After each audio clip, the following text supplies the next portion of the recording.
Christianity. A final showdown between good and evil. This supernatural end-time battle is the central drama of the Antichrist. There's a distinction that's rather fresh and that's rather new, where becomes this notion that all that is good is associated with God, and all that is bad is associated with the devil. Some scholars believe Zoroastrianism influenced Judaism and ultimately Christianity. After the fall of Jerusalem to the Babylonians in 586 BC, thousands of Jews were deported to Mesopotamia. When the Persians conquered Babylonia in 539 BC, the exiled Jews were exposed to the heightened drama of new religions. The beast, the dragon of chaos, the betrayer. Such were the metaphors that ancient societies used to make sense of evil. Or were they literal manifestations of an evil figure? Either way, they set the scene for a new archetype of evil in the end times drama, an Antichrist whom believers would soon find stalking across the pages of the book of Daniel. But does this text really refer to the Antichrist or to a historical figure who walked the earth more than 2,000 years ago? Apocalypse. The word conjures images of the end of the world. Chaos. Mass destruction. A final cataclysmic showdown between Christ and the Antichrist. But such associations are surprisingly different from the original Greek meaning of apocalypse, which is simply to reveal. And of course, we mean this unveiling or revealing God's plans for the ultimate end of our world, for punishing the wicked, for rewarding the righteous. Many apocalyptic texts were written between the 2nd century BC and the 2nd century AD, during a period of persecution of Jews and subsequently Christians, and some have become part of the Bible. To prove the existence of the Antichrist, prophecy believers often turn to the Hebrew Bible and the apocalyptic writings in the book of Daniel. The word Antichrist never actually appears in the book of Daniel, but the book does refer to a despotic prince who is to come during a time of turmoil.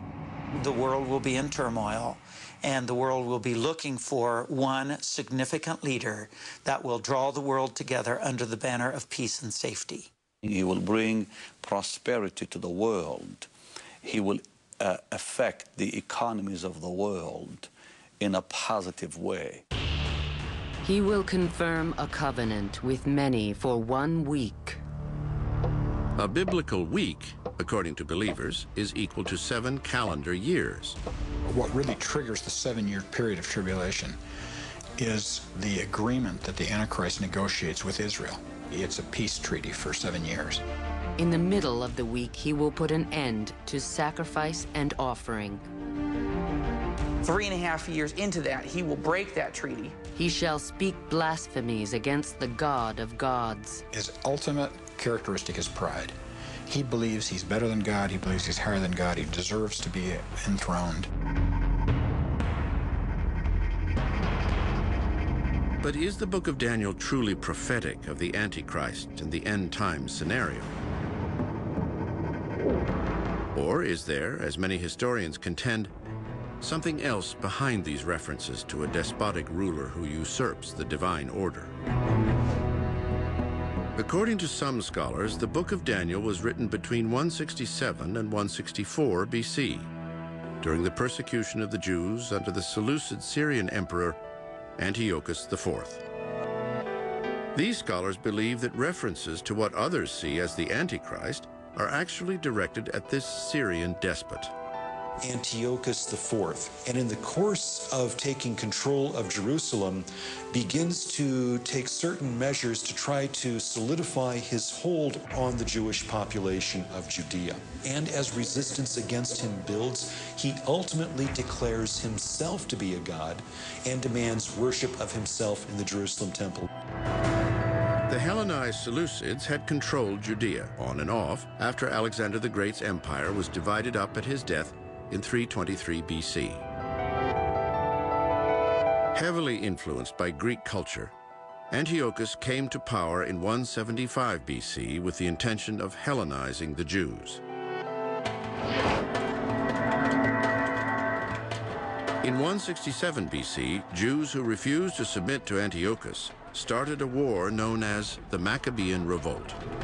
It's a perfect time to start expressing yourself with apocalyptic literature, because you can sort of hide what you're saying under the symbols, and yet people who read it, who are living in the time, they know who you're talking about when you're talking about this evil king.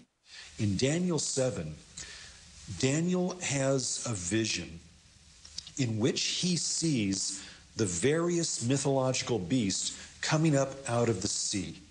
And these represent the different empires that had afflicted Judea.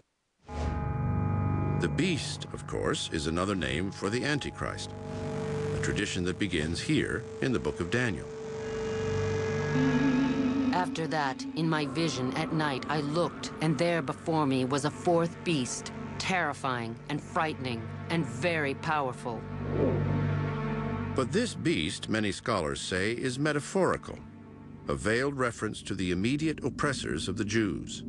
That it has iron teeth, which signifies that it's identified with the Greeks, who were always identified with iron in the ancient world. It has 10 horns that represent the succession of monarchs in the Seleucid Syrian Empire. While I was thinking about the horns, there before me was another horn, a little one, which came up among them. The horn had eyes like the eyes of a man and a mouth that spoke boastfully. And this, of course, is Antiochus IV, portrayed as a braggart, portrayed as a little horn, and portrayed as subject to divine destruction. In Daniel's vision, God intervenes. I kept looking until the beast was slain and its body destroyed and thrown into the blazing fire. And then it then portrays the rest of the vision as an ultimate destruction of the king of the north, the Seleucid Syrian king, that in fact does not correspond to what we know happened historically. Judah the Maccabee did defeat Antiochus. But it's here that Daniel's scenario diverges from history. Many of Daniel's details concerning the defeat are inaccurate. And some scholars feel the book must have been finished before victory was complete in December of 164 BC. They point out, however, that Daniel's apocalypse still performs the traditional functions of such a text. We get the three main notions. First of all, a portrayal of the persecution felt by this community. Second, a promise that those responsible for this persecution will be punished. And third, that there will be an exaltation of those who remain faithful. Prophecy believers dispute this historical reading of Daniel. Hundreds of prophecies from the Old Testament that foretold the coming of Jesus physically as a baby in Bethlehem were fulfilled literally. So we're saying, why wouldn't the New Testament prophecies and some of the Old Testament prophecies about the second coming and the Antichrist and all that also be fulfilled literally?